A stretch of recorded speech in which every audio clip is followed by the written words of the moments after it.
সালাম TV, the solution for humanity। 7 নম্বর প্রশ্ন বলছেন যে শেখ, আসসালামু আলাইকুম। ওয়ালাইকুম আসসালাম ওয়া রাহমাতুল্লাহ। যারা কোরআন ও সুন্নাহর আলোকে জীবনযাপন করতে চায় অথচ জেনারেল শিক্ষিত, আরবি ভাষা ও ইসলামিক জ্ঞান কম, তাদের প্রতি কি কি উপদেশ রয়েছে? জেনারেল শিক্ষিত ভাই অথবা বোনেরা, ছেলেরা, মেয়েরা যারা আছেন তাদের জন্য প্রথম উপদেশ হচ্ছে আল ইলমুন নাফি, উপকারী এলেম হাসিল করুন। সেটা হচ্ছে শরীয়তের জ্ঞান অর্জন করুন। প্রথম এলেম হাসিল করুন। দুনিয়া শিখছেন, কিন্তু এই ছুটিগুলিতে, অবসর সময়ে, যেই দিনগুলিতে পড়ার এত আপনার ক্লাসের ব্যস্ততা থাকছে না, ইউনিভার্সিটিতে কলেজে পড়েন, ওই সব এত ব্যস্ততা নেই, বা ওর মাঝে আপনি প্রতিদিন 1 ঘন্টা করে সময় বের করেন যে এই সময়টা আমি ইসলাম স্টাডি করব, ইসলাম চর্চা করব, তৌহিদ আকিদার কিতাব পড়ব, তারপরে আপনার ফিকহি মাসাইল পড়ব, হাদিস পড়ব, কিছুটা কোরআনে কারিমের তরজমা তাফসীর পড়ব, তার সাথে ভালো কোনো আলেমের সংস্পর্শে থাকেন। নিজে থেকে শুধু কিতাবকে ওস্তাদ বানিয়ে শিখবেন না, বরং ভালো আলেমের সংস্পর্শে থাকেন। যেখানে কোনো সংশয় হবে, বুঝতে পারছেন না, অথবা নিজে বুঝলে বিভ্রান্তির আশঙ্কা রয়েছে, এক এক লোক এক একভাবে বোঝাচ্ছে, ক্লিয়ার করে নেবেন আলেমের মাধ্যমে। যদি ক্লিয়ার না করেন, এখানেই কিন্তু গুমরাহির খুব সম্ভাবনা রয়েছে, খুবই সম্ভাবনা রয়েছে।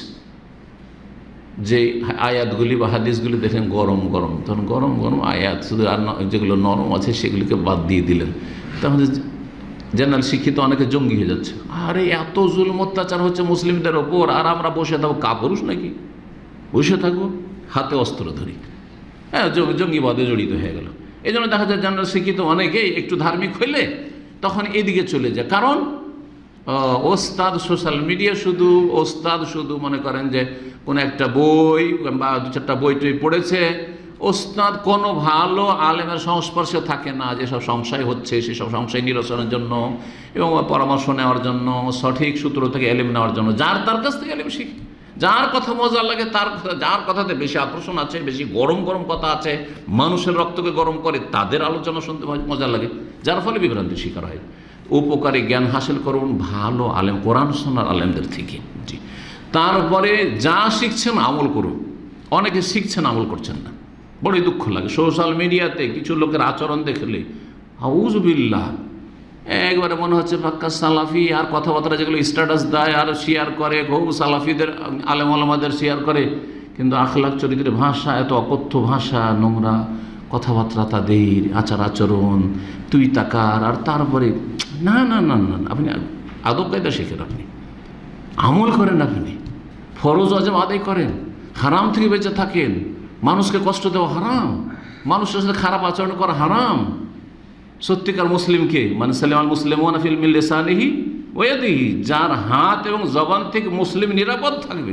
তো আপনার জবান দ্বারা, আপনার কলম দ্বারা যদি কেউ কষ্ট পায়, তো আপনি কেমন মুসলিম? তাহলে সোশ্যাল মিডিয়াতে যাকে তাকে যদি বিরোধী হয়, দলকার না, এ এক পক্ষ, ও আর এক পক্ষ, ও আর এক পক্ষ, আর চলছে একে অপরকে মানে উঠে পড়ে আমল লেগেছে, নিজেরটা মানিয়ে নেবে যেখানে হোক না কেন। আপনার কী দরকার?